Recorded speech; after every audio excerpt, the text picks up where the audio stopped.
Good evening, all. How are you, my friends? I'm flying solo tonight. There's nobody else in the cockpit.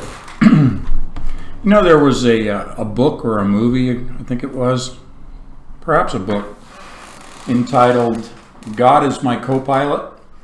I think that's an insult to God. God's the pilot. Whoever's sitting next to him is the co-pilot, right? Anyway, we had a little bit of fun in the chat room this evening. Kathleen will not be joining us on camera. She will be joining us in the chat room here in just a little bit.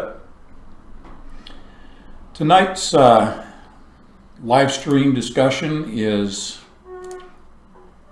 it's going to be a little bit technical, but I won't get way off into the weeds this evening.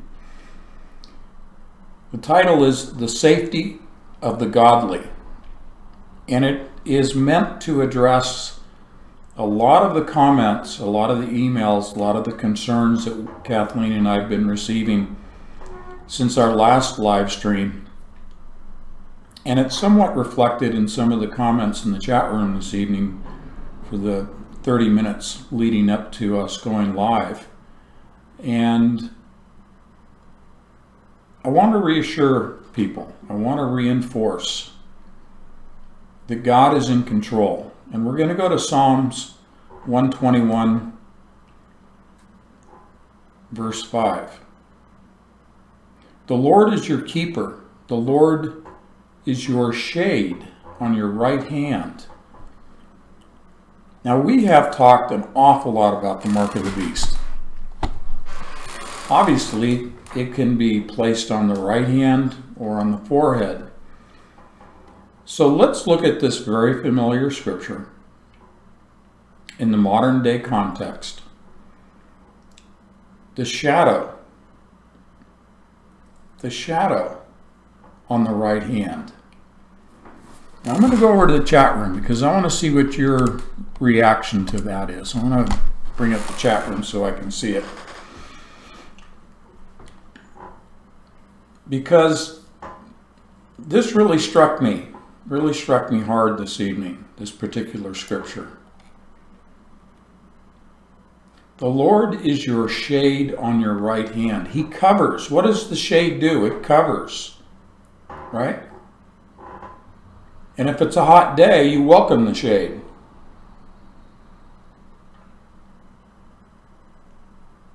But it's the presence of the Lord overshadowing the right hand. The presence of the Lord is manifest over the right hand. Now, one of the patrons here in the chat room, and I hope you don't mind my bringing this out in the public arena beyond the chat room, but I think this is really an excellent statement. And I won't say who this came from. I'm just going to read it in the chat room. Hi, Anthony. Our pastor at our church told us today that they read the documentation on Rooftop. That's the Project Rooftop PDF. And if anyone has not heard of Project Rooftop, this is a brochure. This is a condensed version of all the magazine articles and live streams we've presented regarding the micro needle array patch that will deliver the vaccine that will result in the mark of the beast. And if anyone would like it, you simply go to anthonypatch.com, click on the contact tab at the top of my homepage, send me an email, and in your subject line, all you need to say is PDF, and I'll be happy to send it. I think we have sent out well over 300 of the PDFs, and it is a great tool for witnessing. It's to the point, it's very concise, and has excellent graphics and excellent numbers to put things in perspective. So let me read this again. Hi, Anthony. Our pastor at our church told us today that they read the documentation on Project Rooftop. They said that if it was forced on them, that nothing can hurt them and nothing can harm them, so I don't know what to say anymore to them about that. This is germane to what I really want to talk about tonight. And again, going back to our scripture for the evening, Psalms 121, verse 5. The Lord is your keeper. The Lord is your shade on your right hand. You know that this is the mark of the beast. Why else, and I'm not speaking just to the person who wrote this in the chat room, I'm talking to the general audience who will listen to this live stream later on beyond tonight's live broadcast. You know enough to know that this vaccine that they are pushing on the entire global population is being done so, has been planned for, and executed in the manner that it has, in a manner that really is not reflected in recorded human history. That they would not go to this extreme if it were not the mark of the beast, if it did not result in the delivery of the mark of the beast and the changing of a person's DNA, permanently changing it. And therefore, a person who knows this information and refuses the vaccine, what I'm really setting up is this dynamic of, and I've said this before about myself personally, so I'll repeat about myself. If the authorities, whoever they may be, come to my door and say, you must take this vaccine, and I refuse, I said, then we're going to take you to a evacuation center, a shelter, however they're going to put it in plain language. They're not going to say FEMA camp, but we're going to take you to a facility where we can administer this vaccine, and they will justify that by saying that it is for the good of the community, and your refusal threatens the community. Therefore, they will use healthcare to absolve all rights that we have in the United States by way of our Constitution and our Bill of Rights, saying that it is for the benefit of the majority of the community.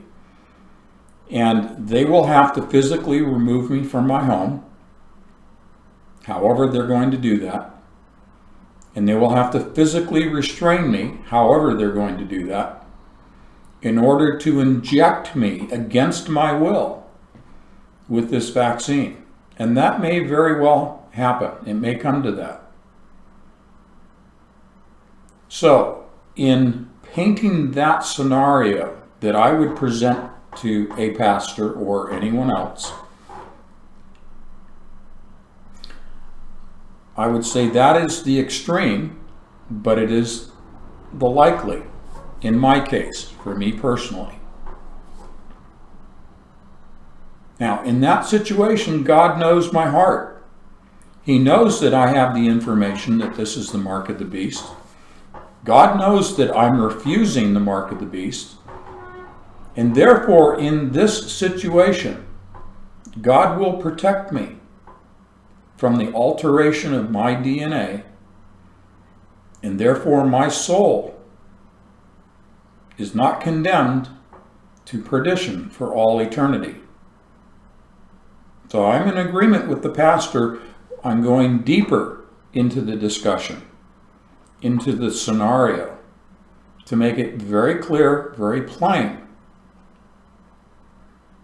that the intervention of God on your behalf, should you be forced, and I'm taking this, now I'm going to step up a little bit above the deeper dive and say this. If you're verbally told, and you just say, I'm not going to take the vaccine. And they verbally coerce you. And you relent, you're not physically being restrained against your will. I really believe that you have to be physically restrained. It may be in your home. They may pin you against the wall and inject you. They may take you to some internment center and strap you down and inject you. But it has to be, in my view, and you take it for what it's worth, a person would need to be physically restrained and then inoculated. It couldn't simply be, I'm not going to do it, or something in writing is received and you say, no, I'm not going to do it. But then you don't really put up much of a struggle against it. And you just sort of say, well, okay, give it to me. Or you just stand there and they give you the shot and you really don't resist it. In my mind, and again, you figure this out on your own. You take it to the Lord in prayer, figure it out on your own. But I think you have to, as we have seen in Scripture, okay, as we have seen in Scripture, those that are steadfast against the unjust, God intervenes on their behalf. God protects them. Okay? So yes, Perry, I agree with you. They could force you right on your front porch. Totally agree with you. My point here is, I think you have to physically refuse, and they have to physically restrain you and inject you. And at that point, God intervenes on behalf of your DNA and on behalf of your soul. Okay? So, that's what I would say to a pastor who says, God's going to protect us. Well, there's a little more to it than that. Okay? There's a little more to it than just saying, no, I don't want the vaccine. And they say, well, we're going to take you away. Oh, okay. I guess I'll take it then. Okay. Programming note, my wife is in the chat room right now. That's the NH Kate 2019. Okay. But again, to reinforce, if they had not already gone to the extent that they've gone to date regarding COVID-19, and the extent that we're involved in now and in the near future, and we're going to talk about the news regarding the vaccines and the timeline that I published for the patrons today. Okay?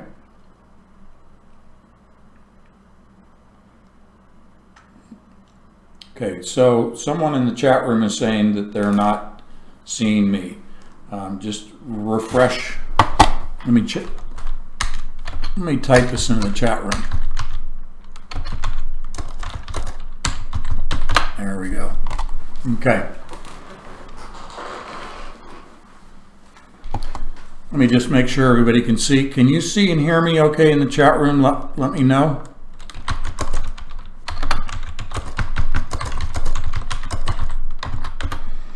Okay, good. So I think there's a few people that just need to refresh their feed. Sometimes it'll break off on Twitch. All right, so there we are. That's kind of the opening statement. I want to go back to Psalms 121, verse 5. The Lord is your keeper, the Lord is your shade on your right hand. He will protect you. He's protecting you right now with the increase in the knowledge that you have received and you will continue to receive. Not just from myself and Kathleen, but from other patrons and also your own research. Be a good Berean. Search out the information. That's the Lord's shade on your right hand. That's protecting your right hand from the mark of the beast. This is fascinating. Right here. Your right hand. Why? Why not the left hand? Scripture is so multifaceted, multi-layered. It's amazing. And it's a living document, the Bible, Scripture. It applies 100 years ago, 2,000 years ago. It applies today. It'll apply tomorrow. Now, as I often do, I appreciate the Matthew Henry commentaries. And I'd like to read this concise commentary. The safety of the godly. Because this is the concern that a lot of people have right now. It's one thing to get deep into the technological presentation and talk about quantum dots and artificial atoms and get in there in the messenger RNA and complementary DNA and get into all of these things and proteins and nucleotides. We'll touch a little bit on those tonight. I'm going to reveal what's going on today by stepping back just a little bit in history on the biological side, but I won't get too deep in the weeds. But to make this relevant and tangible to our everyday walk of life, it's important that we address the safety issues. As I just presented to you in my own scenario of how I'm going to deal with things. This is how Matthew Henry speaks to Psalm 121, verse 5. The safety of the godly. We must not rely upon men and means, instruments and second causes. Shall I depend upon the strength of the hills, upon princes and great men? No, my confidence is in God only. Or we must lift up our eyes above the hills. We must look to God, who makes all earthly things to us what they are. We must see all our help in God. From Him we must expect it in His own way and time. This psalm teaches us to comfort ourselves in the Lord when difficulties and dangers are greatest. It is almighty wisdom that contrives and almighty power that works the safety of those that put themselves under God's protection. He is a wakeful, watchful keeper. He is never weary. He not only does not sleep, but he does not so much as slumber. Under this shade, they may sit with delight and assurance. He is always near his people for their protection and refreshment. The right hand is the working hand. Let them but turn to their duty, and they shall find God ready to give them success. He will take care that his people shall not fall. Thou shalt not be hurt, neither by the open assaults, nor by the secret attempts of thine enemies. The Lord shall prevent the evil thou fearest, and sanctify, remove, or lighten the evil thou feelest.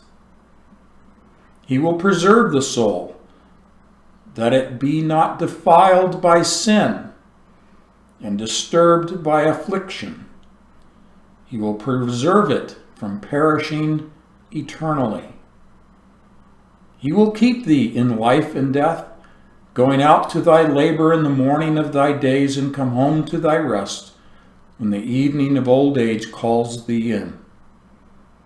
It is a protection for life. The Spirit, who is their preserver and comforter, shall abide with them forever. Let us be found in our work, assured that the blessings promised in this psalm are ours. I find this extraordinary. This is from BibleHub.com if you would like to read Matthew Henry's commentary again for yourself and bookmark it. This is his commentary on Psalm 121, verse 5.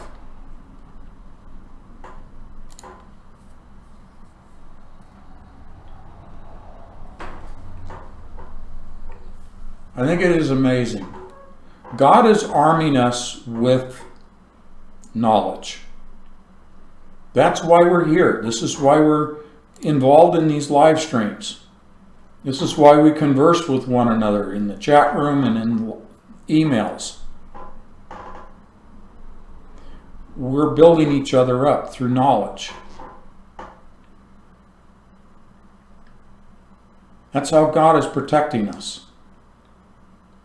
Think of the literally billions of people on the planet who don't have the knowledge that you do. Look at the danger that they're in. Look at the danger for the destiny of their soul that they're in.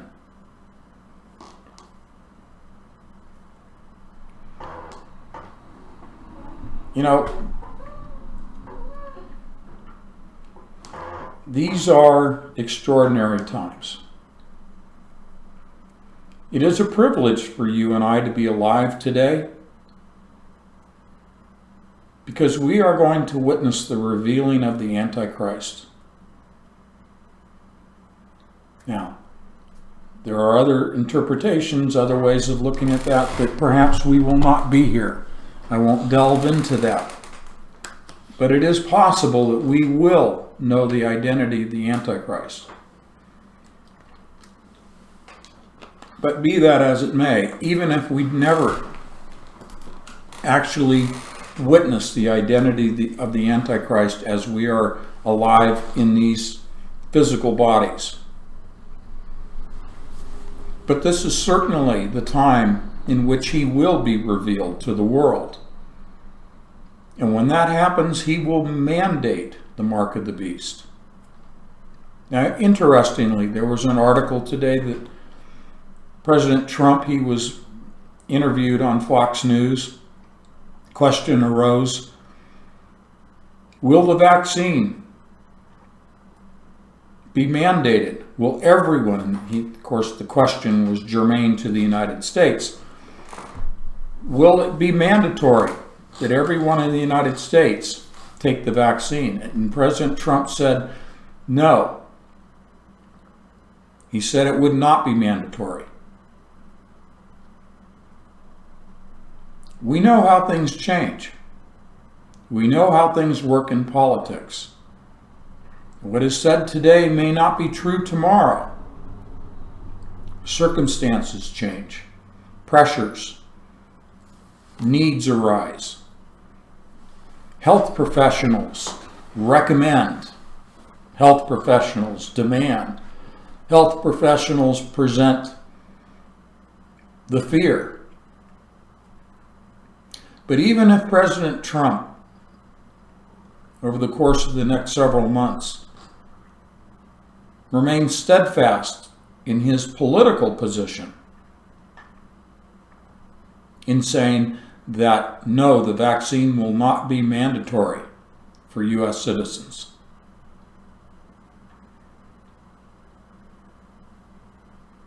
He can say that all day long. But he will be overruled. Remember, we have the judiciary, we have the executive, and we have the legislative branches. So there are two other branches that can mandate by law. The judiciary only interprets and rules. It does not legislate. But it could interpret. And certainly the House and the Senate could pass a law, pass a bill, mandating it. The president could attempt to veto it, but I don't think it would come to that.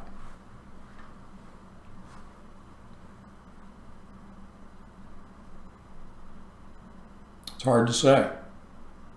But it is interesting that the president came out and took that position, considering the fact that the November election is only a couple of weeks away. So he has aligned himself against the mandate of the vaccine. But that's strictly for political posturing. That's to appease a certain element of voters. Once he's reelected, and he will be reelected, and there will be huge outcries, I'll put that nicely, huge outcries in this country when President Trump is reelected for another 4 years. That's by design. It's all engineered. I said during his initial campaign that I viewed then candidate Donald Trump as the agent of disruption. That certainly has proven to be the case. That will be magnified when he's reelected, the disruption in this country. I'm not a fearmonger. I'm simply observing and reporting. Okay? So, we need to take refuge in the Lord. We need to realize that He is our protector. And in this case, in Psalms 121:5, He's the shade on our right hand. He protects our right hand. He protects us from the mark of the beast. He is protecting us right now by the increase in knowledge. We are the godly. Make no bones about it. You don't need to be shy about it. Don't need to, kind of hide it or try to justify it. You are the godly. You are saved. The safety of the godly is found in the Lord. We take our strength. We take our armor. We step out as a soldier. What do they call a female soldier? Soldieress? I don't know. I digress. I don't want to get silly here. Okay?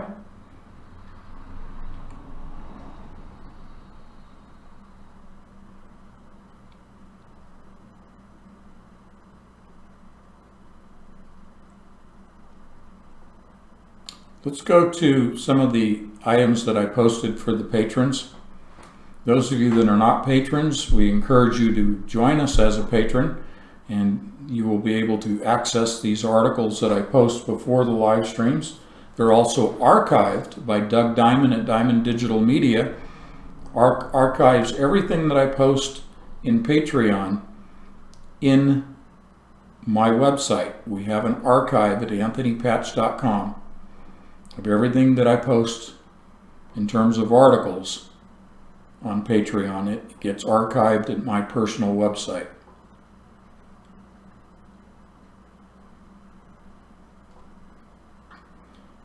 I'd like to go to Google and Oracle to monitor Americans who get Warp Speed's COVID-19 vaccine for up to 2 years.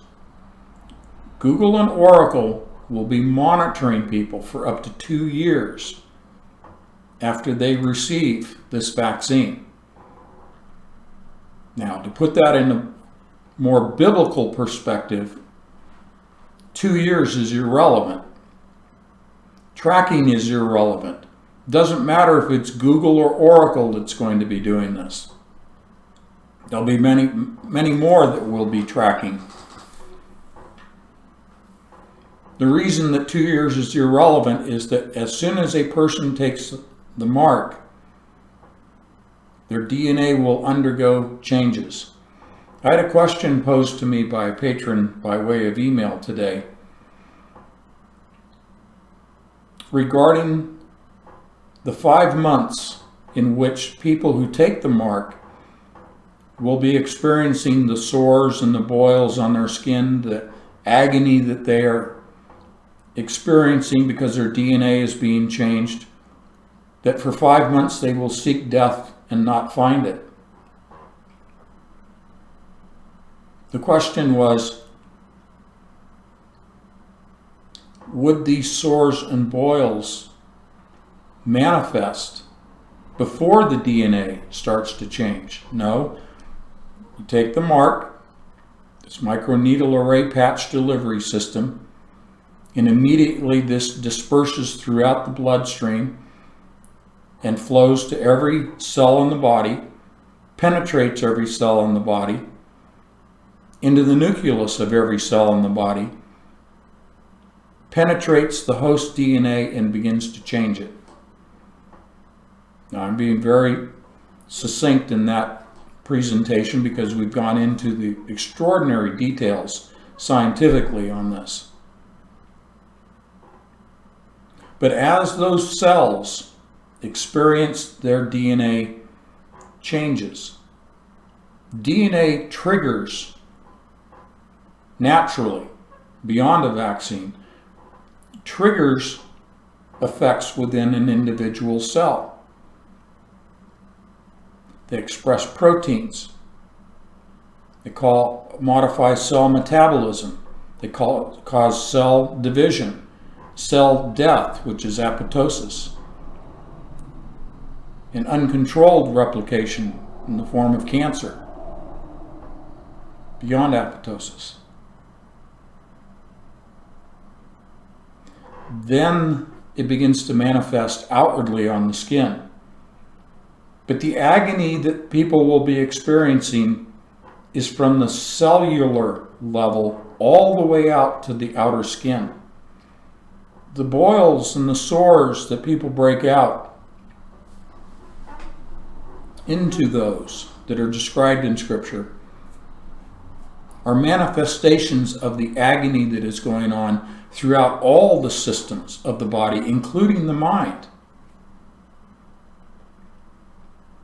Again, familiar Scripture applied in the modern context. So tracking for 2 years is irrelevant because this will be an immediate manifestation, and for 5 months they will be in absolute agony and seek death and not find it, no matter what form that they attempt to end their life by.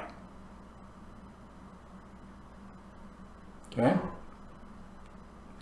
Last week, a rare media interview given by the Trump administration's vaccine czar offered a brief glimpse into the inner workings of the extremely secretive Operation Warp Speed, OWS, the Trump administration's public-private partnership for delivering a COVID-19 vaccine to 300 million Americans by next January.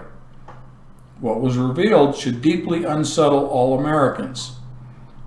Now, I have another article that I posted regarding Pfizer, and we're looking at possibly November for a vaccine. So pay attention to these timelines that they're putting out. These are relevant to the revealing of the identity of the Antichrist. That coincides with, the timing of the announcement of what specific vaccine has been agreed upon that will then be reproduced beyond 300 million American doses to 7.8 billion persons' doses.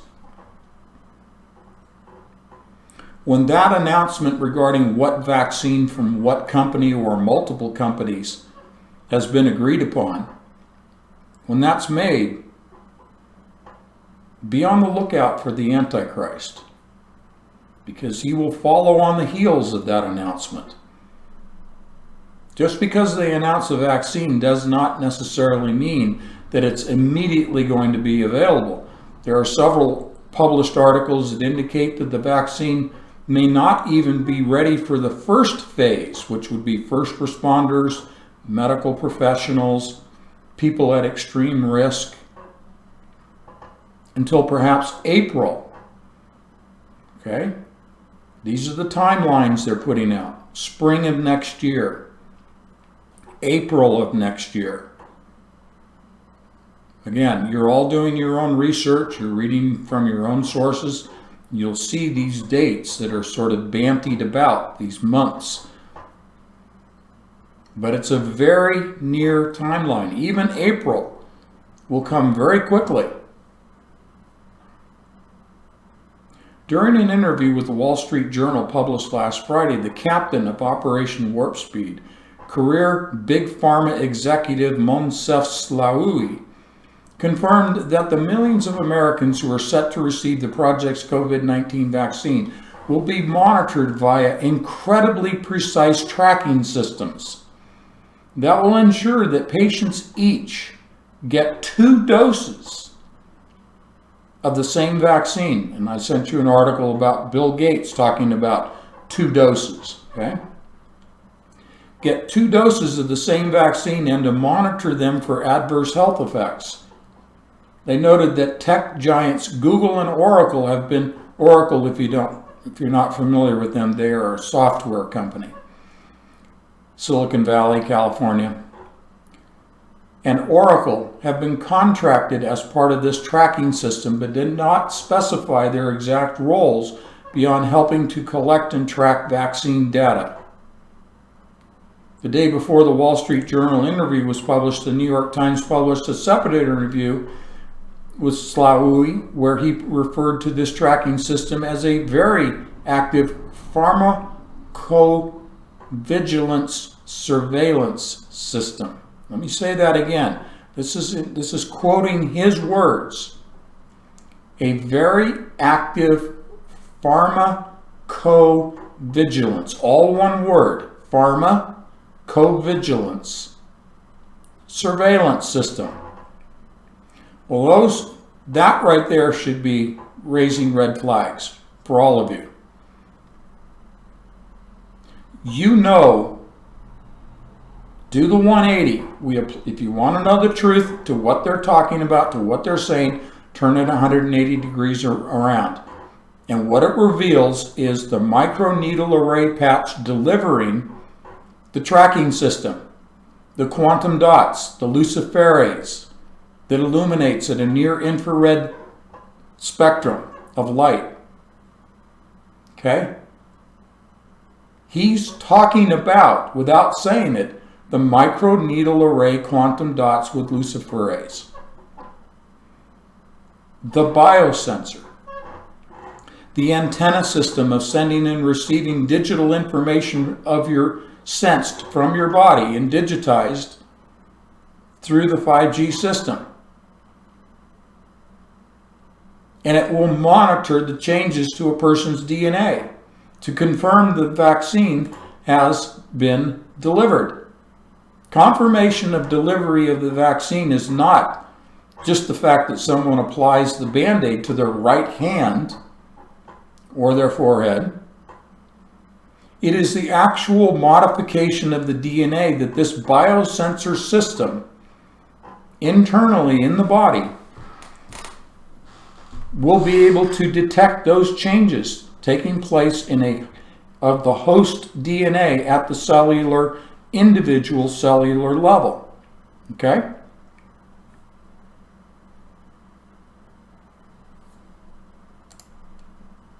So, this is an extraordinary word. Pharmacovigilance. I hope you're taking notes. Pharmacovigilance surveillance system.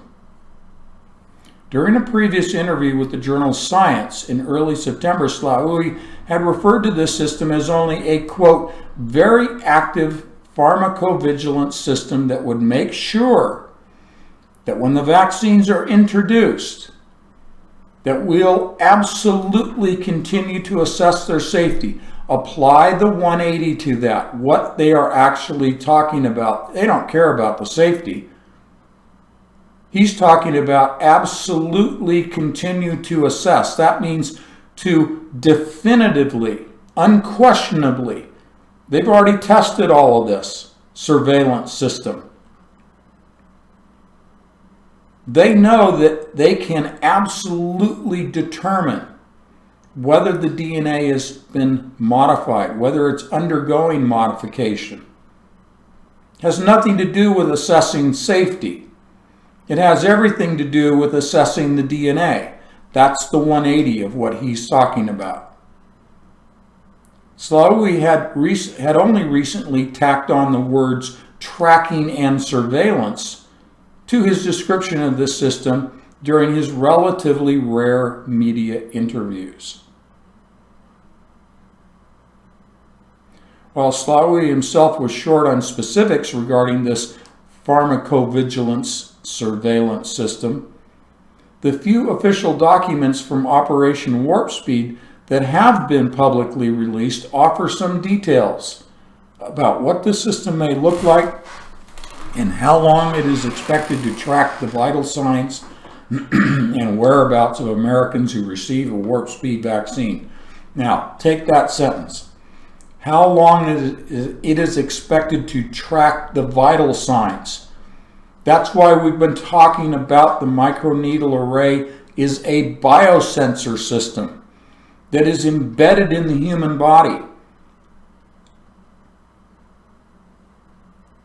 It's sensing your vital signs. It's actually sensing everything about your body.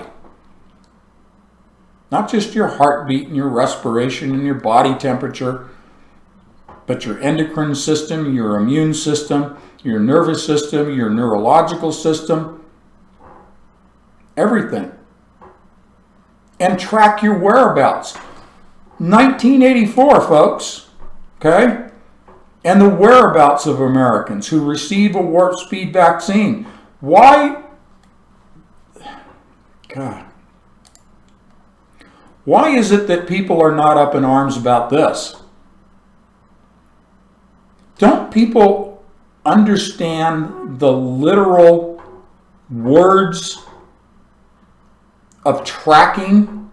I know you do. I'm just talking about the general population out there that has no clue. They don't think that being tracked is an invasion of their privacy.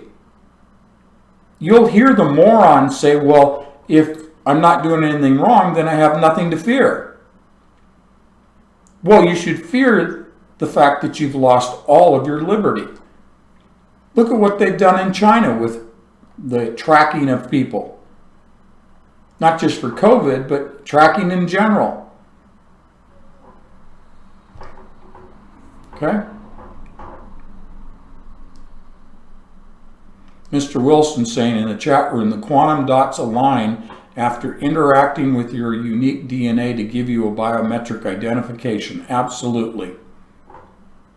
Okay? People should be up in arms. I'm not talking about rioting in the streets. I'm not talking about guns and pitchforks and torches. I'm talking about verbally, legally, rising up against this tracking. But oh no, it's painted in a benevolent fashion. We're just going to track you to make sure that you're not having any adverse reactions. So here's the next section. Pharmacovigilantes. Two official OWS documents released in mid-September state that vaccine recipients, expected to include a majority of the U.S. population, would be monitored for 24 months after the first dose of a COVID-19 vaccine is administered, and that this would be done by a pharmacovigilance system. The document entitled From the Factory to the Front Lines, the Department of Health and Human Services and the Department of Defense stated that because warp speed vaccine candidates use new unlicensed vaccine production methods that have limited previous data on safety in humans, the long-term safety of these vaccines will be carefully assessed using pharmacovigilance surveillance and phase 4 post-licensure clinical trials. Folks, they just made guinea pigs out of every American. Okay? They can talk about phase 3 human trials, some of the humans having a placebo, some having the actual vaccine. But they're rushing this so quickly. And they're doing that because they're trying to usher in the Mashiach. They're trying to usher in the Antichrist. That's why they're pushing this so hard. In our last live stream, Kathleen and I were talking about the fact that the more that we witness to people and bring them to a saving knowledge of the Lord, That hastens the return of Jesus Christ. The opposite is being done, the counterfeit, the mirror image, because that's all that Satan can do, is counterfeit that which God and the Lord create and put into action. They are trying to hasten the advent of the Antichrist and the beast system by accelerating this mark of the beast system and its delivery. Okay? So because they are accelerating this Operation Warp Speed, they're using the human population as guinea pigs. But you know what? They don't really care about adverse reactions. They don't really care if this is going to hurt people or even kill people. They don't care. We know about population reduction because the people that take the mark will be enslaved. They will be what I've often talked about since 2013. They will be reduced to the serf, S-E-R-F, serf class of humanity. So they don't care about the safety issues. The document I'm quoting here, the key objective of pharmacovigilance is to determine each vaccine's performance in real-life scenarios, to study efficacy, and to discover any infrequent and rare side effects not identified in clinical trials. Well, they're rushing through clinical trials, so obviously there are going to be side effects. OWS, that's Operation Warp Speed, will also use pharmacovigilance analytics, which serves as one of the instruments for the continuous monitoring of pharmacovigilance data. Robust analytical tools will be used to leverage large amounts of data and the benefits of using such data across the value chain, including regulatory obligations. Now, when they say robust analytical tools, they're talking about artificial intelligence. When they talk about leveraging large amounts of data, that's what AI does. It discovers the patterns hidden within vast quantities of data. Okay? Patterns, trends, that's what AI does. All right, so you can look at the rest of this article. I just wanted to share excerpts from you. There is one part in here that I want to introduce, and we'll go to another article. Secret contracts. By the way, I'm quoting from the website, thelastamericanvagabond.com. I need to give credit on cite my sources. Thelastamericanvagabond.com. While Monsef Slaoui and Warp Speed documents provide few details regarding what this tracking system would entail, Slaoui did note in his recent interview in the Wall Street Journal that tech giants Google and Oracle had been contracted to collect and track vaccine data as part of this system. Neither Google nor Oracle, however, has announced receipt of a contract related to Operation Warp Speed, and the DoD and HHS similarly have yet to announce the awarding of any Warp Speed contract to either Google or Oracle. In addition, searches on the U.S. government's Federal Register and on the official website for federally awarded contracts came up empty for any contract awarded to Google or Oracle that would apply to any such pharmacovigilance system or any other aspect of Operation Warp Speed. So, they are trying to hide it as long as they can, but it will come out. But you know what? For the general population, they don't care. They don't care that Google, Oracle, or anybody else is going to be tracking them. They don't care, to their own peril that they don't care. You guys have so much more information, and I'm glad you're shouting it from the rooftops. I'm glad you're out there spreading the information to people. This will hasten the return of Jesus Christ. Your witnessing, your activities.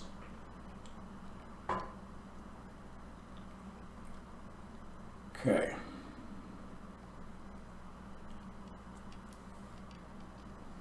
I want to go to Pfizer COVID-19.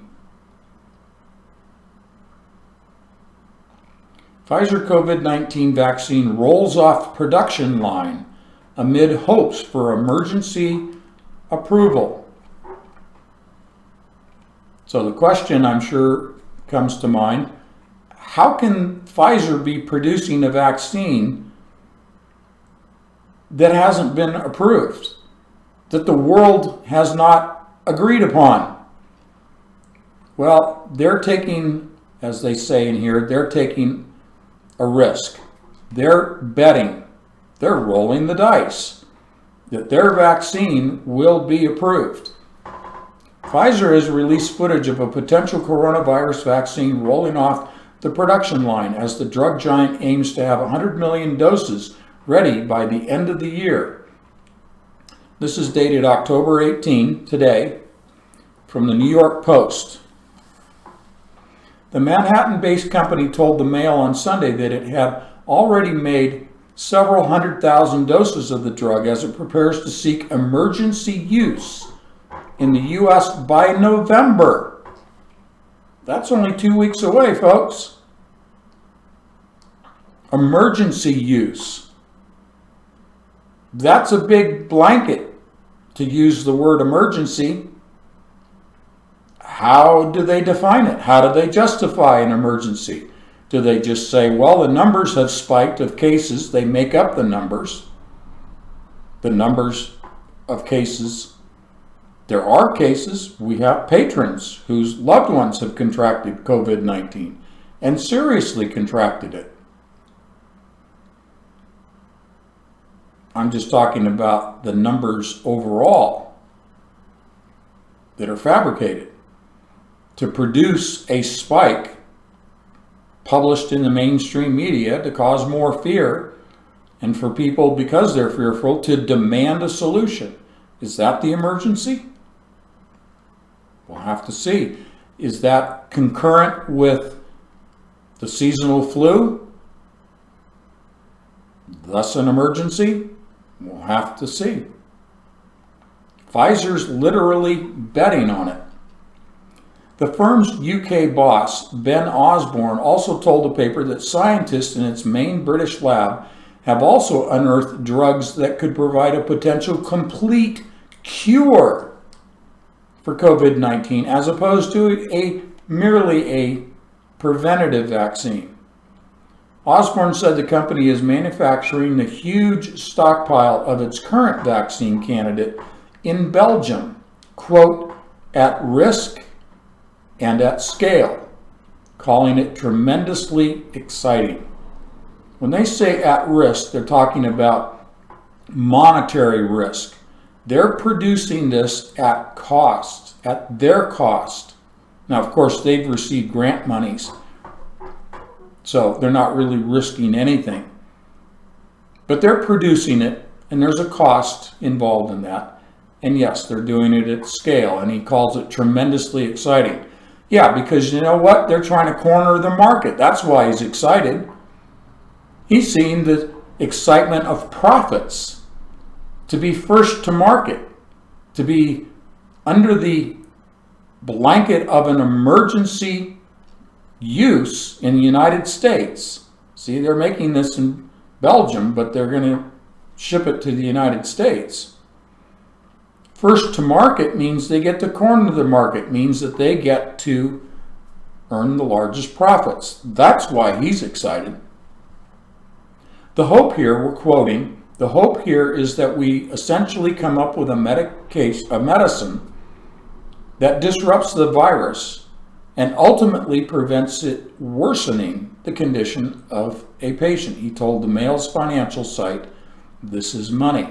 Gee, I wonder why he's talking to This Is Money. Why is it of interest to the financial site, This Is Money? Because that's what's behind all this. Profiteering.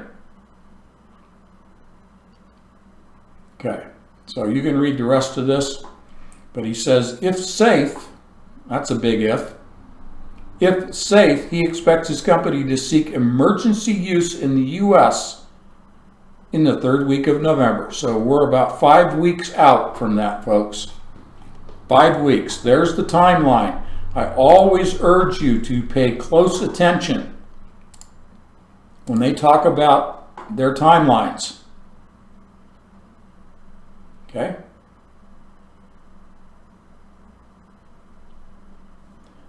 The timeline for the vaccine gives us some sense of the timeline of the Antichrist coming on the world. Okay?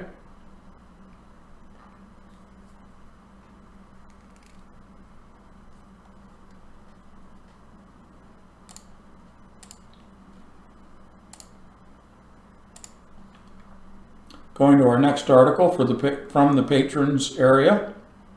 Bill Gates. Let's talk about the gates of hell. Bill Gates.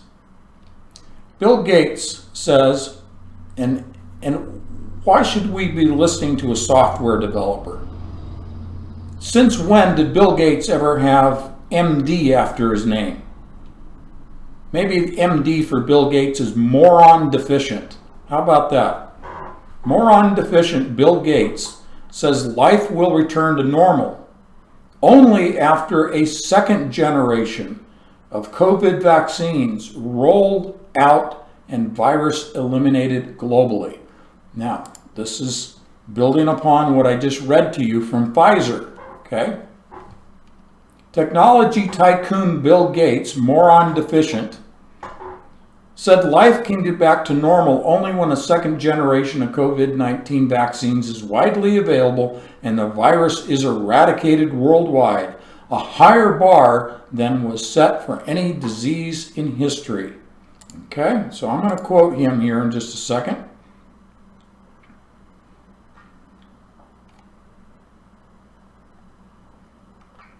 Just looking in the chat room to see if you're paying attention to my comment of moron deficient.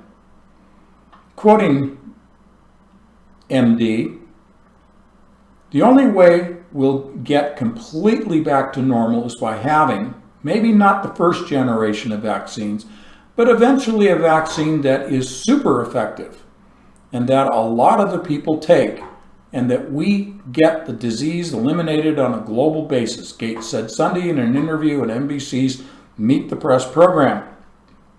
This is where we can finally start taking all the problems that have been created. How about that? Problems. Hegelian dialectic. Problem, reaction, solution. That is where we can finally start taking all the problems that have been created. It's all engineered. All the problems that have been created in education, mental health, and start to build back in a positive way. According to that standard, Americans might need to live for years or for life under social distancing guidelines and other COVID-19 restrictions.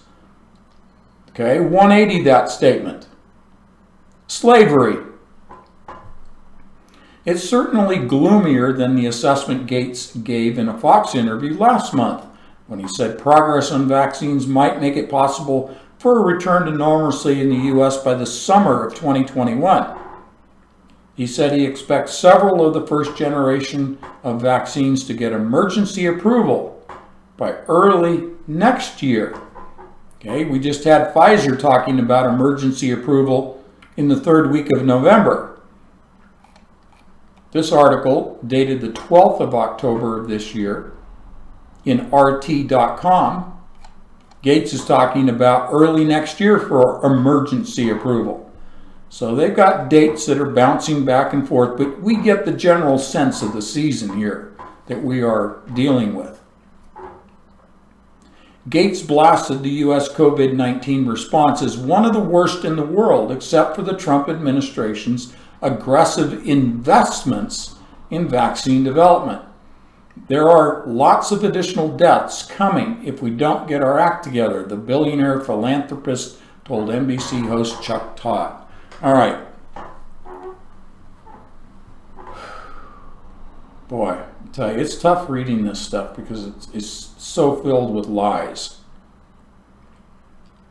I'll let you read the balance of this story if you choose to.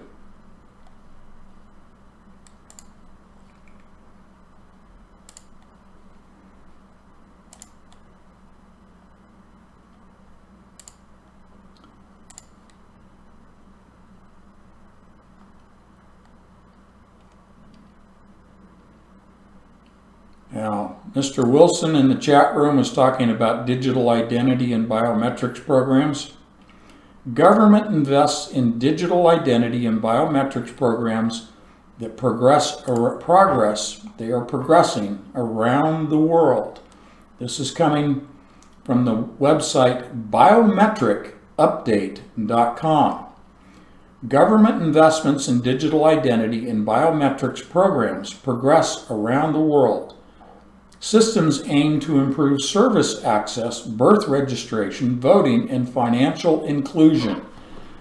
Now, back in 2018, we were talking about financial inclusion. We were talking about the digital identity and Libra cryptocurrency, and they were talking in terms of reaching out to those that were underbanked,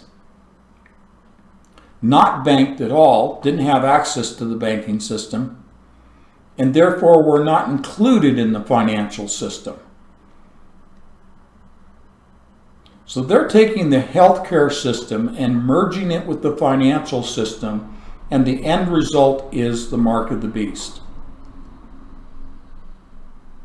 No man can buy or sell. That's the financial system of the mark of the beast. And this is accomplished biologically through the microneedle array delivery system that changes a person's DNA. Progress in plans for national digital identity systems and biometric e-government solutions. There it is again. Problem reaction solution. Biometric e-government solutions have been announced around the world, including a $250 million investment by Australia's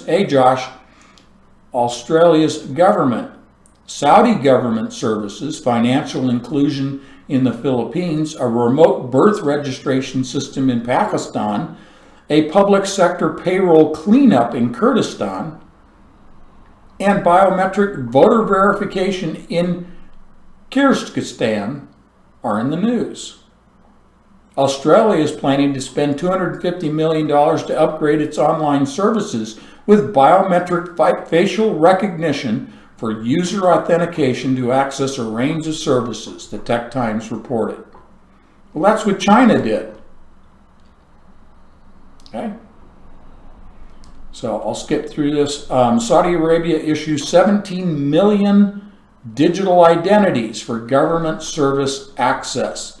Digital IDs have been issued to 17 million people in Saudi Arabia through the Interior Ministry's Abshur platform to help them access government services. The Government Digital Identity Program provides access to 147 different platforms and service portals, granting online access to more than 200 services. Let me add to this, going back in history a little bit. Alibaba in China. This goes back maybe 3 years. We reported that Alibaba made it publicly known that they were going to be the one-stop shopping source, not just for goods and services.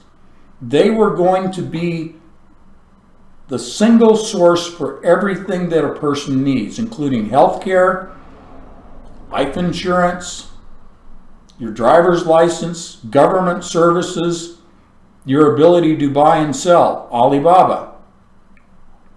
Through a digital identity system. That was 3 years ago we presented that to you. That's what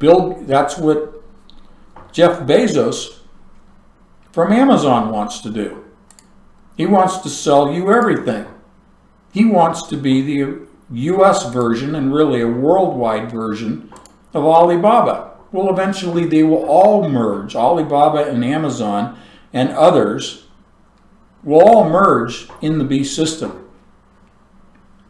There will be only one source for everything that a human needs, and that will be under the Antichrist control. Okay? So you can read the rest of that if you choose to, but that gives you the flavor of it.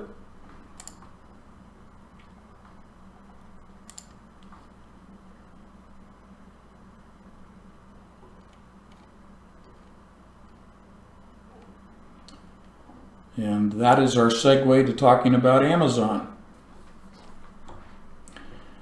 Posted this to the patrons. Introducing Amazon One. Why do they say one? That's pretty obvious why they say one.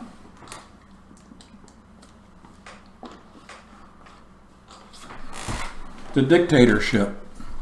Amazon One.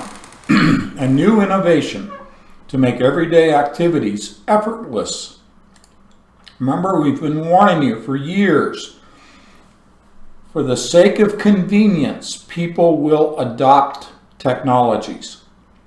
If it makes it effortless, people don't have to think about it. If they don't have to think about it, they won't question it. They won't use critical thinking skills. They do not want you to think. They want things to be effortless and convenient. Why do you think Amazon has the delivery system, the fulfillment system that they have? And they've moved into healthcare. They've moved into pharmaceuticals. Their business model is to sell you everything. And you don't question the system and how to access the system. This is from blog.aboutamazon.com. Introducing Amazon One. This is dated September 29th of this year.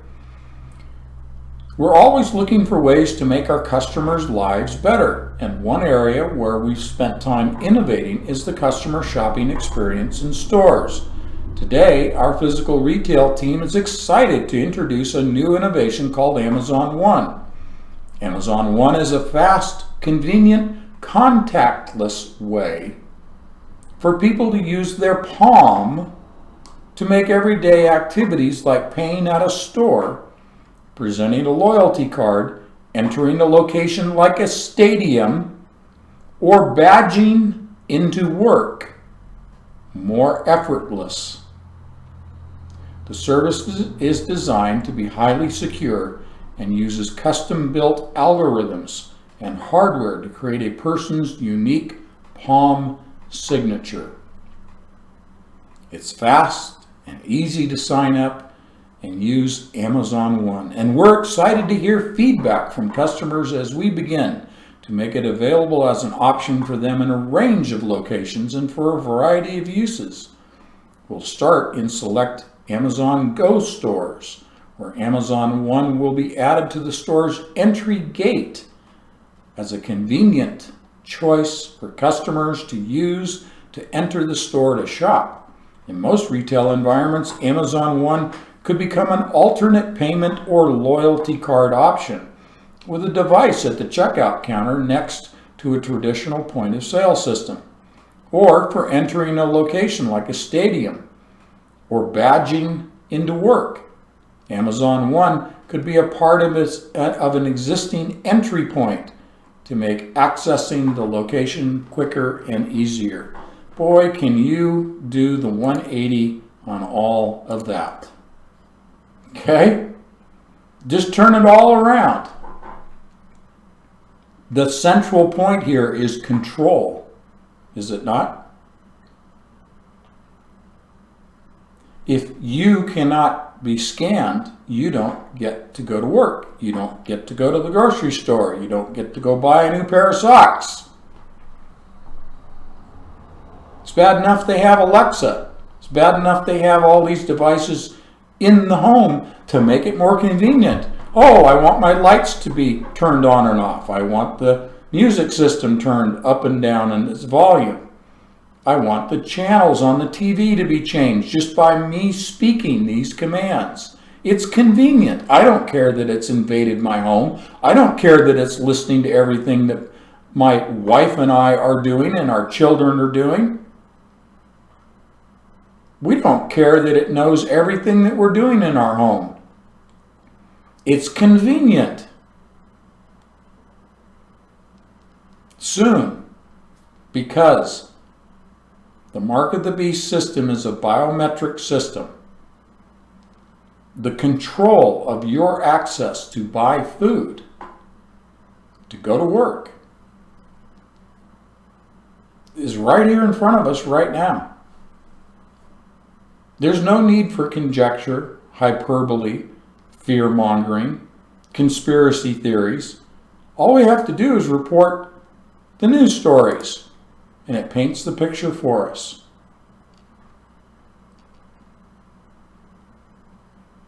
Why did you pick palm recognition is the question in the article.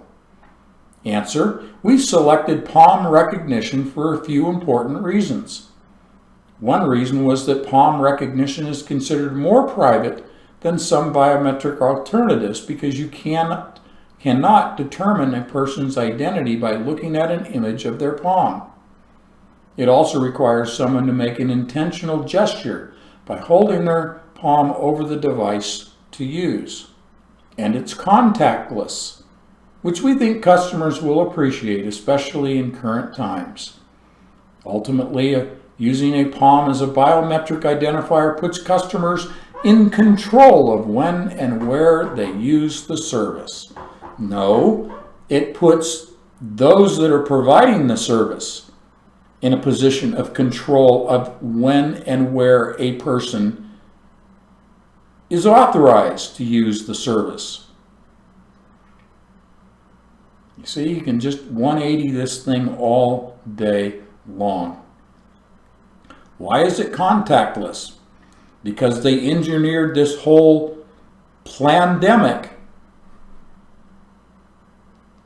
to lay the foundation. One aspect of this whole plandemic is to lay the foundation in people's minds that we should not touch one another. We should not touch objects like the screen at the ATM or the gas pump or the button on the elevator or the doorknob or a biometric identifier. Contactless. They set the stage. They program people to say, oh, well, this is really cool. Okay, I won't be touching something that's contaminated with COVID-19. I just wave my hand over this thing and I can go in. It's convenient. There's no effort. You see how easy it is with this whole plandemic psychological operation to psychologically manipulate the unknowing masses? A guy like Bill Gates, moron deficient, laughs at the population that he is trying to reduce. You know, in Scripture, it talks about scoffers. Well, there's another way of defining scoffers. Bill Gates scoffs at the general population. Okay? Now, we'll segue from the hand and contactless. Let's talk about brain damage from masks cannot be reversed. This comes from jamesfetzer.org. This is dated October 12th of this year. The following is a transcript of the highlights from Dr. Marguerite Grisez-Bresson's recent extremely pressing video message that was translated on air from German into English. The video is included with the transcript. She is a consultant neurologist and neurophysiologist with a PhD in pharmacology with special interest in neurotoxicity, environmental medicine, neuroregeneration, and neuroplasticity. This is what she has to say about masks and their effects on our brains. Now, before I read this, the elephant in the room question for me when I read this article, and perhaps it occurred to you as well, Doctors and nurses and other healthcare professionals for years have worn masks. Think about the operating theater. Think about the isolation wards, even in the medical surgical floors. Healthcare professionals have worn masks for years. So I want to just add that parenthetically because what I'm going to read to you is rather disturbing. Well, everything I've read to you tonight is disturbing, I know that. So I have a little bit of a problem with what I'm going to read to you in terms of how much damage is really being done to human minds, okay? But it bears questioning the wearing of the masks. It's worth considering what this doctor has to say. Let me just put it that way. The rebreathing of our exhaled air. Now remember, early in the year, there was a U.S. senator who put out a YouTube video that we shared with you. And he had individuals, one at a time, put on a different type of mask, a variety of masks, medical isolation masks. And as soon as they put the mask on, he put an oxygen sensor probe behind the mask in front of their lips and took an oxygen percentile reading. And that reading was below the acceptable level by OSHA. In other words, wearing the mask reduced the oxygen level on inhalation to below acceptable levels by OSHA on the first inhalation through the mask. And it didn't matter what type or brand of mask. This U.S. senator had individuals demonstrate, and they took the test results and showed them right there on YouTube. So bear that in mind. The rebreathing of our exhaled air will without a doubt create oxygen deficiency and a flooding of carbon dioxide. We know that the human brain is very sensitive to oxygen deprivation.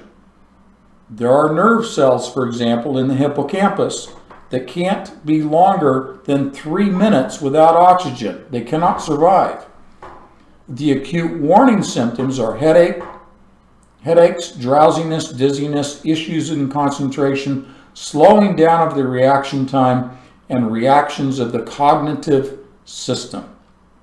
However, when you have chronic oxygen deprivation, all of those symptoms disappear because you get used to it. But your efficiency will remain impaired and the undersupply of oxygen in your brain continues to progress. We know that neurodegenerative diseases take years to decades to develop. If today you forget your phone number, the breakdown in your brain would have already started 20 or 30 years ago. While you're thinking that you have gotten used to wearing your mask and rebreathing your own exhaled air, the degenerative processes in your brain are getting amplified as your oxygen deprivation continues. The second problem is that the nerves in your brain are unable to divide themselves normally. So in case our governments will generously allow us to get rid of the mask and go back to breathing oxygen freely in a few months, the lost nerve cells will no longer be regenerated. What is gone is gone. I do not wear a mask, this doctor is saying. I need my brain to think. I want to have a clear head when I deal with my patients and not be in a carbon dioxide-induced anesthesia. There is no unfounded medical exemption from face masks because oxygen deprivation is dangerous for every single brain. It must be the free decision of every human being whether they want to wear a mask that is absolutely ineffective to that is absolutely ineffective to protect themselves from a virus. For children and adolescents, masks are an absolute no-no. Children and adolescents have an extremely active and adaptive immune system, and they need a constant interaction with the microbiome of the earth. Their brain is also incredibly active, as it has so much to learn. The child's brain or the youth's brain is thirsting for oxygen. The more metabolically active the organ is, the more oxygen it requires. In children and adolescents, every organ is metabolically active. Anyway, you can read through the rest of this. You get the gist of what the doctor is presenting. I don't want to infringe on a copyright by reading the entire thing. So, when we talk about here, Kathleen and myself, about encouraging people to be independent thinkers, to be critical thinkers, to do your own research, what's working against that is the wearing of a mask. Okay?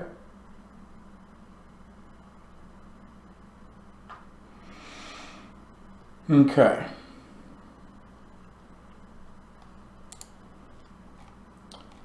In terms of articles I posted to the patrons, I think we have covered most everything except this last one. One more, and then I'm going to go into some scientific discussion. Could this COVID-19, quote, health passport be the future of travel and events? You want to look at that as a patron? This comes to us from the World Economic Forum. We have quoted an awful lot from the WEF over the past few months.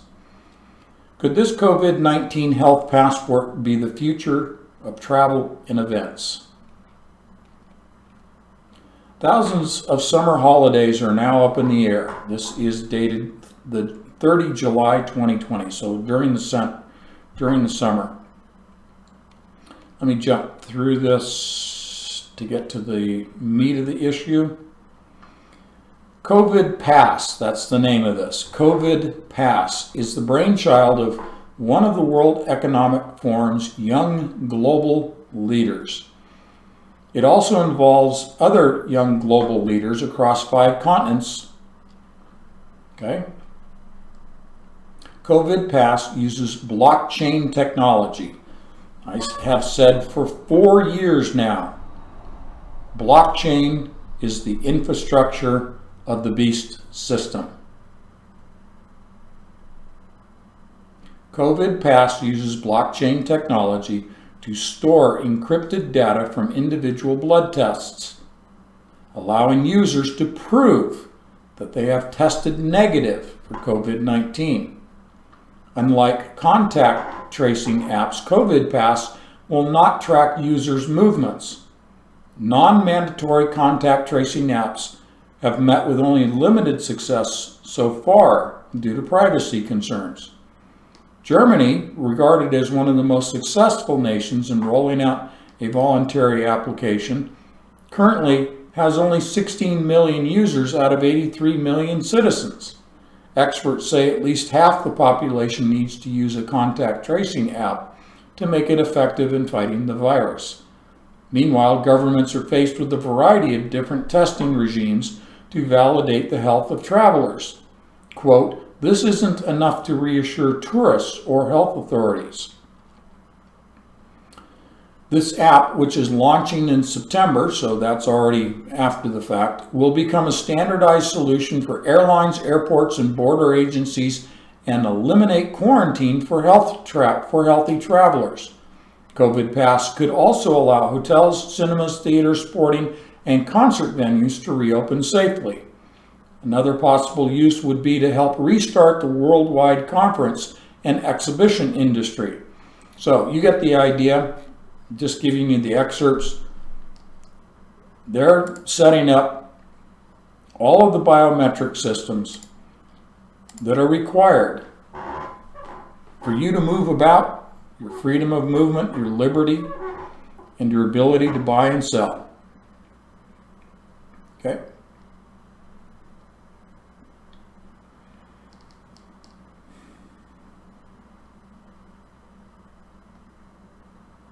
I'm looking in the chat room. Project Rooftop. Go to anthonypatch.com. Go to the Contact tab at the top of the page, of the home page. Click on the Contact tab. Type into the subject line your message and just type in PDF, and I will send you Project Rooftop. Okay? Someone in the chat room was looking for Project Rooftop and couldn't find it. Well, you won't be able to find it on a Google search because it's only provided by me. Okay? Privately. All right. You're welcome. Very good.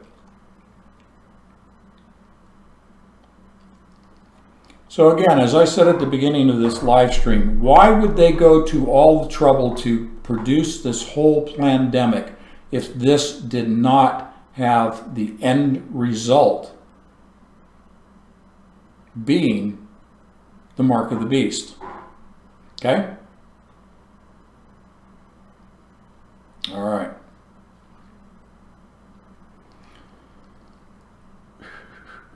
Let me go to my emails, and we're going to do a little bit of techie stuff this evening. Not too deep. Not too deep. Not going to hurt your brains tonight. Just kidding. Just kidding.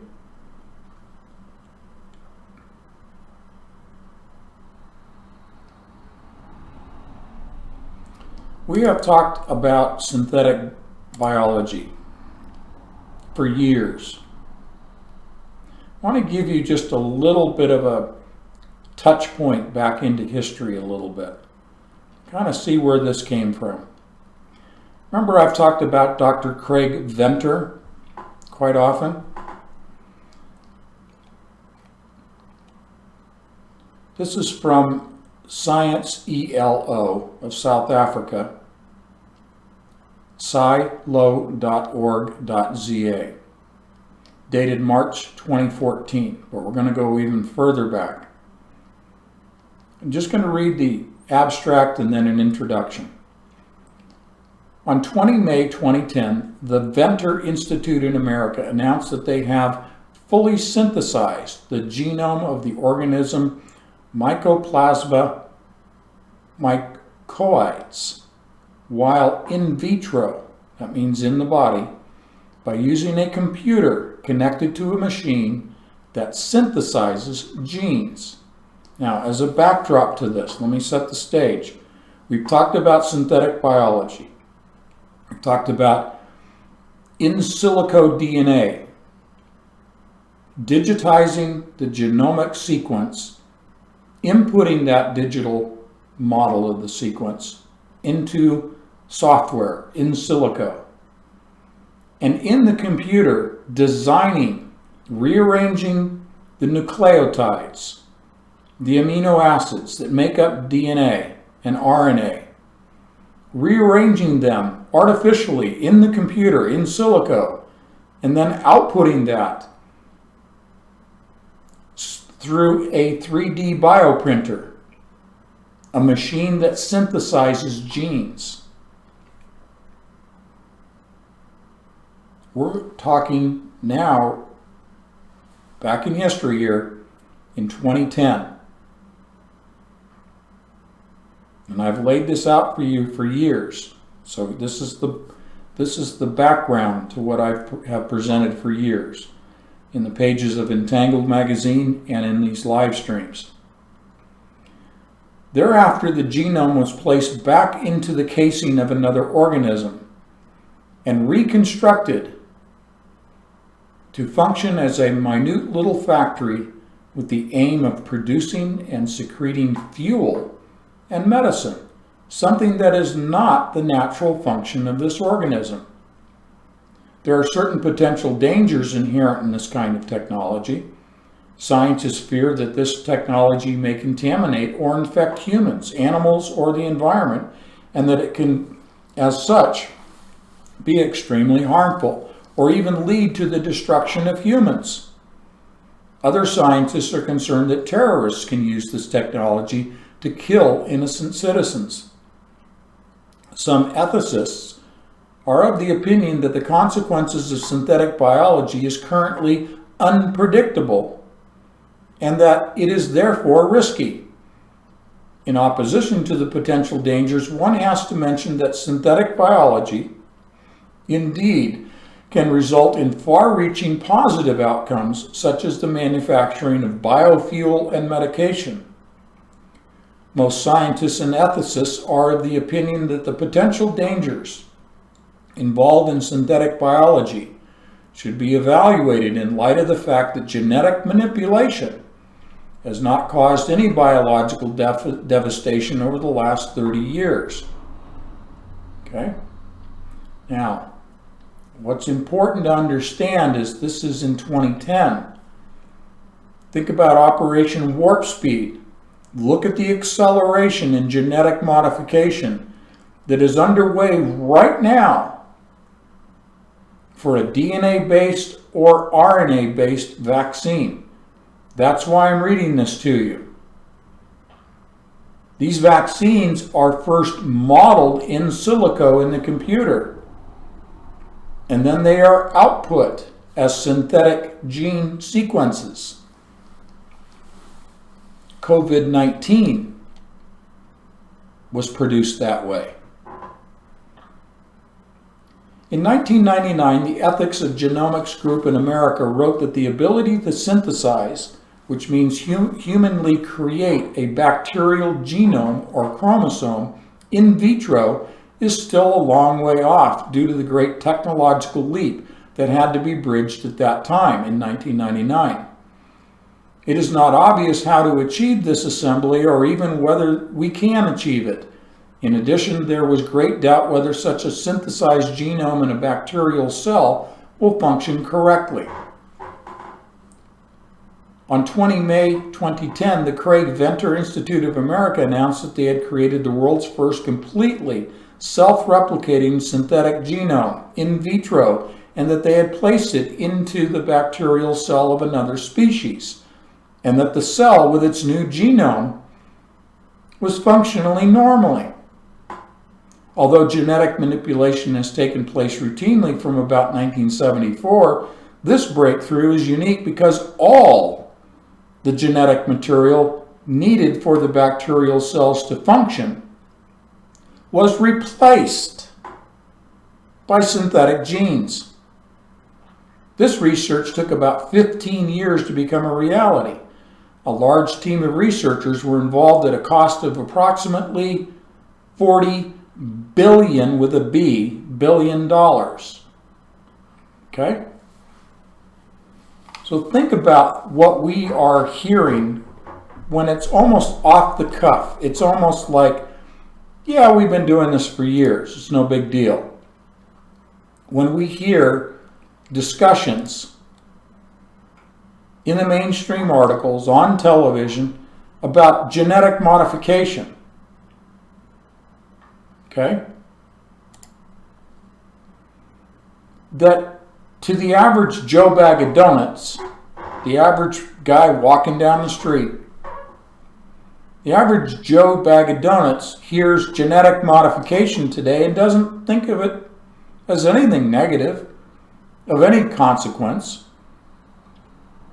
and thus has been programmed to react, to respond that way.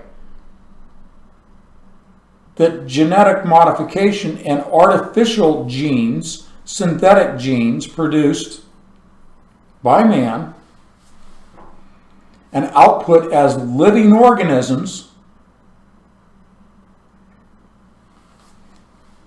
is no big deal. That it's all under control. But what Joe Bag of Donuts fails to take into account is that he himself will undergo a genetic modification by the introduction by way of a microneedle array patch delivery system, synthetic genes will be delivered into his DNA and permanently change his DNA. I just read it to you from 2010. But nobody's up screaming about this. Okay? Nobody gets upset. Nobody seems to think this is a big deal.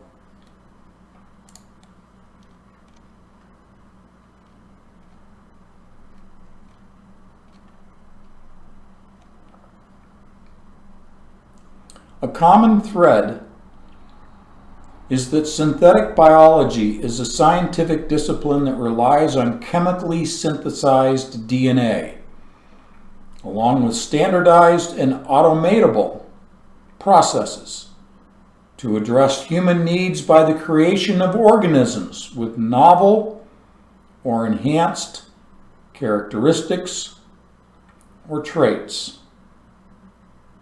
Okay?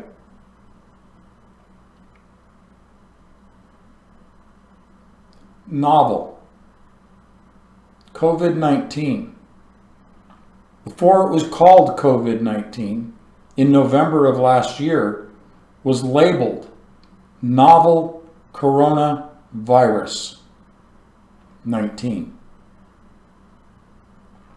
19 because it was 2019.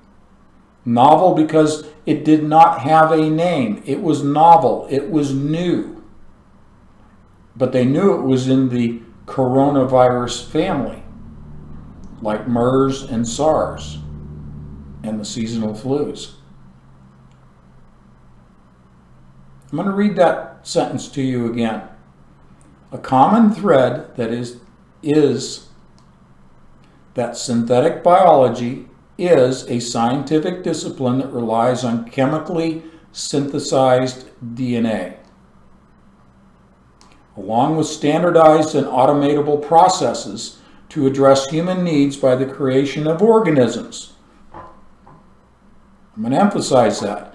The creation of organisms with novel or enhanced characteristics or traits. COVID-19 has enhanced characteristics by way of the 4 HIV genomic sequence inserts within its RNA sequence of COVID-19. Every year, the International Genetically Engineered Machine Foundation, IGEM, has a competition in which undergraduate students receive the opportunity to design and construct a new biological system by using an existing biological combination. In 2007, a bacteria was reconstructed to imitate the behavior and characteristics of a red blood cell, while another bacteria was created to find organisms resistant to antibiotics. The American Bioethics Commission gives the following preliminary definition of synthetic biology. A common thread is that synthetic biology is a scientific discipline that relies on chemically synthesized DNA along with standardized and automatable processes to address human needs by the creation of organisms with novel or enhanced characteristics or traits. I read that for a third time so that it really sinks in. Everything that we are encountering right now, from COVID-19 itself to the research and development for one or more vaccines delivered one or two or perhaps more times to individuals, is all synthetic. Chemically synthesized DNA. It changes a person's DNA permanently. I'm giving you the literature.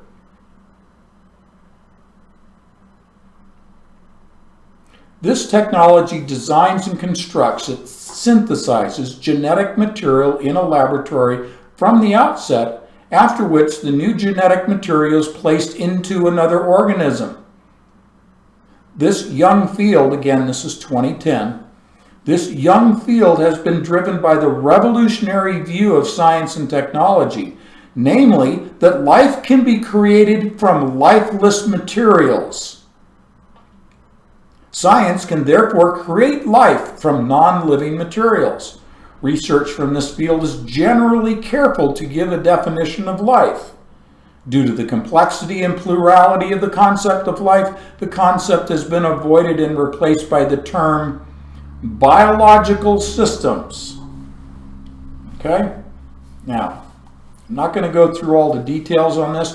If you would like this article, simply email me, put in the subject line, synthetic DNA, and I will send this article to you. Okay?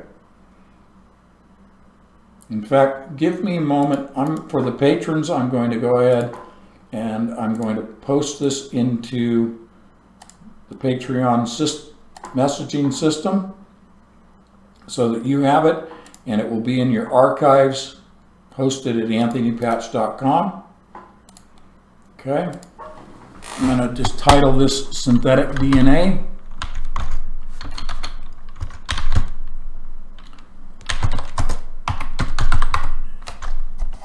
And there it is.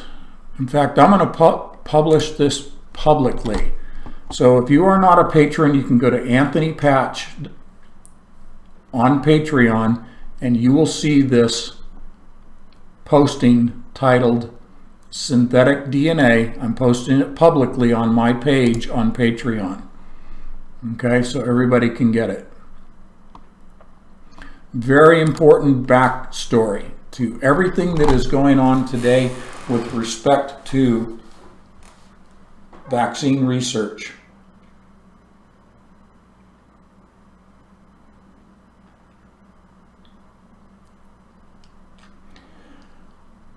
On 21 May 2010, researchers at the Venter Institute announced that they have successfully designed, synthesized, and combined the 1.08 million base pairs of chromosomes in the Mycoplasma myocytes bacteria.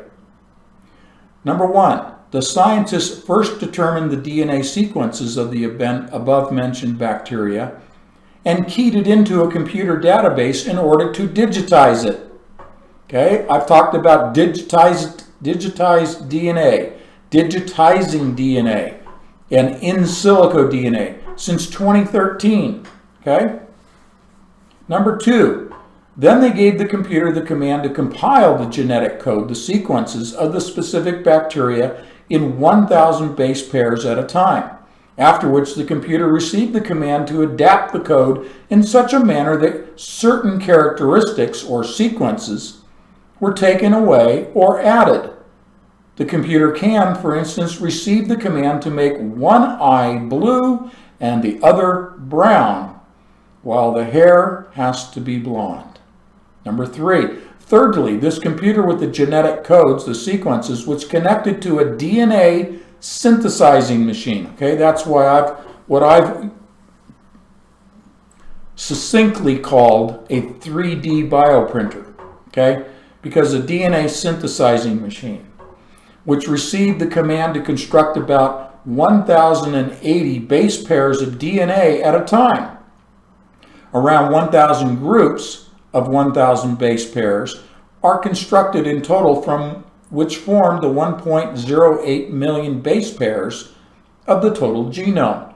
Number four, thereafter, 10 groups of DNA of 1,000 pairs are put into a yeast cell, which then form 10,000 base pairs. The groups of DNA are added into the yeast cell where they combine. Number five, lastly, the synthetic genome, which has been recombined and developed in the yeast cell, is removed and planted into another bacterium.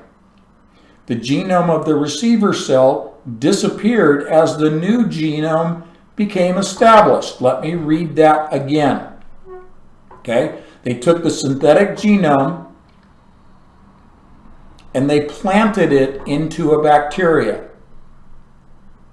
The genome of that bacteria, the receiver cell, the genome, the host DNA in that receiver cell of that bacterium, that receiver cell DNA disappeared. I'll read it again in their own words.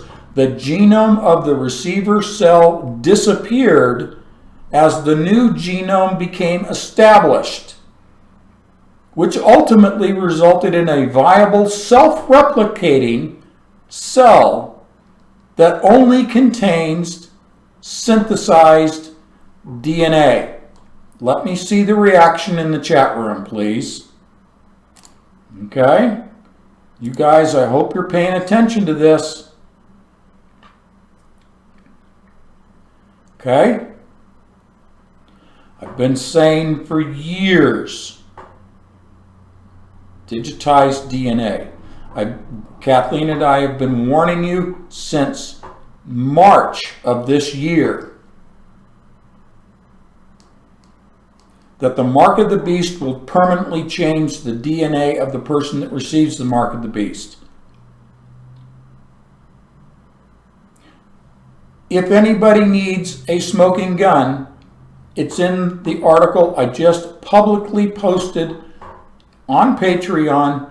Type in my name, Anthony Patch, and you can read Synthesized DNA for yourself. There's your smoking gun. I gave it away publicly. I gave it away for free. Okay? Dr. Jordy Rose from D-Wave is now at Sanctuary. Dr. Suzanne Gildert from D-Wave is now at Sanctuary. Sanctuary, their own statements, they are creating synths, synthetic life forms that they, in their own words, claim will be indistinguishable from other humans. How do they do that? I just read to you an article on synthetic DNA dated 2010, and I just cited the doctor, Dr. Craig Venter, that I've been warning you about since 2013.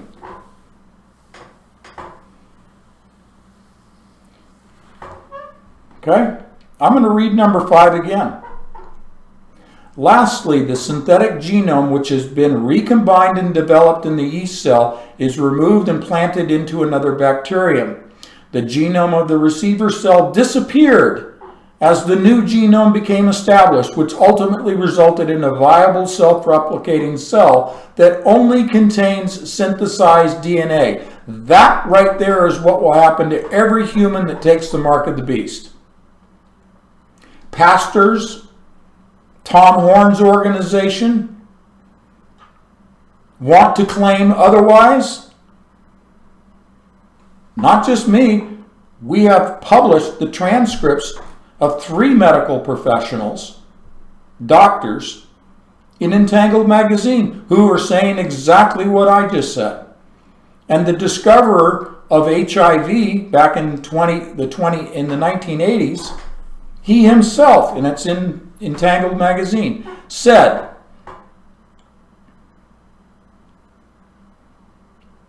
that the DNA will permanently be changed by this vaccine. Okay? I'll continue on the article. In summary, the team synthesized the 1.08 million base pair chromosome of this genome, this biological, this bacterial genome.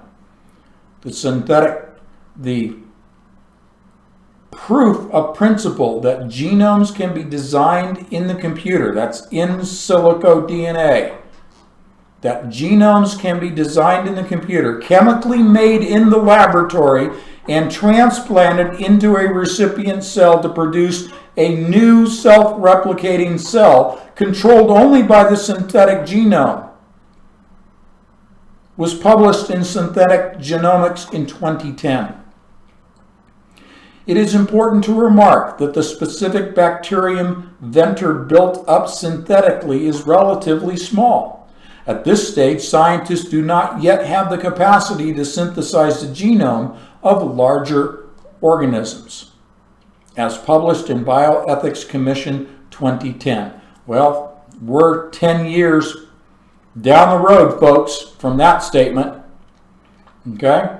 So, this whole article is a smoking gun on the mark of the beast. The whole thing is right there. People have criticized me, said that I don't know what I'm talking about, that, pastors are saying, no, can't happen. Derek Gilbert in Tom Horn's organization saying, no, it won't change the mark. The vaccine will not change a person's DNA. They've not done the research. I've given you the research. I've given you the papers, given you the patents. We have patents and white papers that patrons have sent to us that are smoking guns, that we've published in the pages of Untitled magazine. It's not just myself and Kathleen doing this research. We have incredible researchers in the Patreon community. It takes me hours every day to go through all of the emails that I receive from patrons.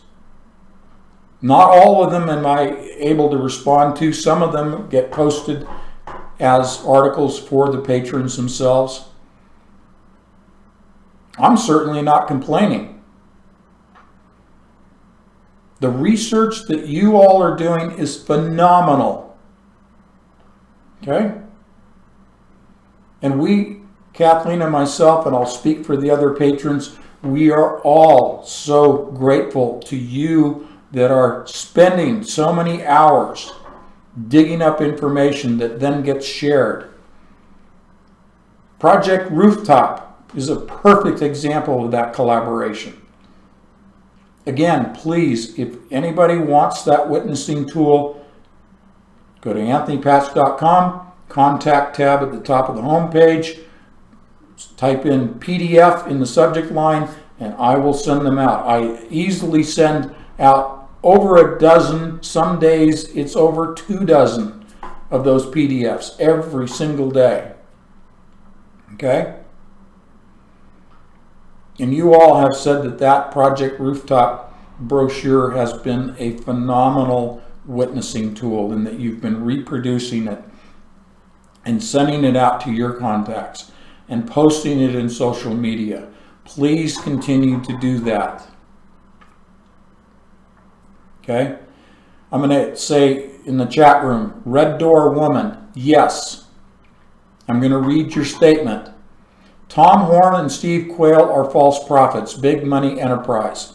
Yes. I know I'm stepping on toes. I know that in the chat room, virtually every live stream, somebody mentions something about a Steve Quayle or Tom Horn book that they read in the positive. Fine.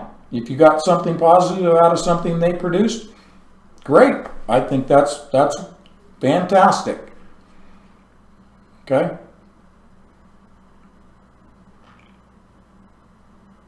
I don't pay attention to them.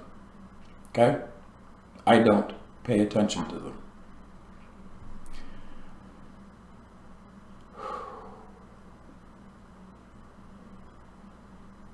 That's the smoking gun, folks.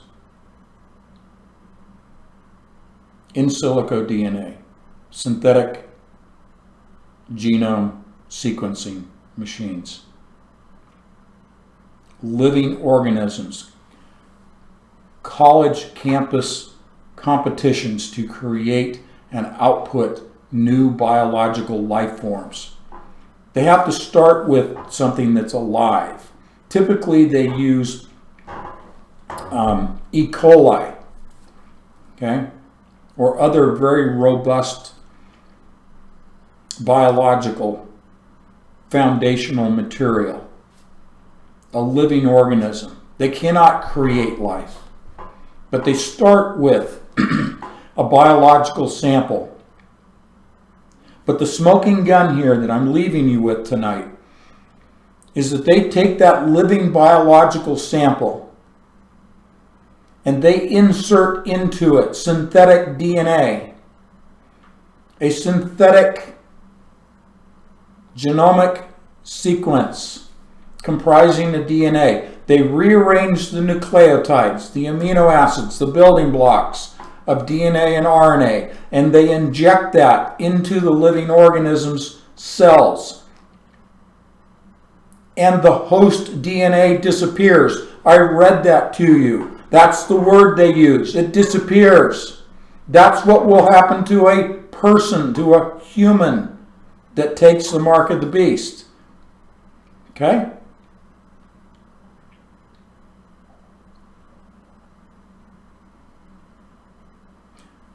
Kathleen and I don't have to make this up. We don't have to sensationalize it. We don't have to jump up and down and have, conferences. Online conferences, which are nothing more than carnivals. And these people with these online conferences are carnival barkers. You know what a carnival barker is? They stir up the crowd. They get them emotionally engaged in what's going on in the carnival. So they'll spend their money. Forget about online conferences with all these speakers. Forget about it. I'm editorializing as we close out this evening's live stream, but I need to get it off my chest. These online conferences with a whole group of a dozen speakers, and it's all carnival. It's all for making money. Okay? They're not teaching you, as Kathleen and I are. They're not educating you. They're not giving you source material and proof. I'd venture to say they're not even talking about the mark of the beast. They're not talking about what this vaccine will do to people. They're not. They're rehashing their old stories, their old platforms, their old carnival booth stuff that they've been hawking for years. And I speak from personal experience, having been an invited speaker to 2 conferences and found out what was going on behind the scenes. And now I share with you what I found out behind the scenes. It is all about money, about fleecing the flock. Okay? I'm ending on that because they are not sharing with you the critical information that you need for witnessing to other people to hasten the return of Jesus Christ. Okay? All right. Thank you very much. We're going to close out this evening. Thank you very much for spending time with myself and with Kathleen in the chat room. Lord willing, we'll get back together with you on Tuesday evening, 7 p.m. Eastern Time, and again Thursday, 7 p.m. Eastern Time. Please send us your prayer requests. We take them very seriously. We follow through on your prayer requests, and we are honored by that opportunity. Okay? Thank you for your prayers for Kathleen and myself. God bless you all. Good night.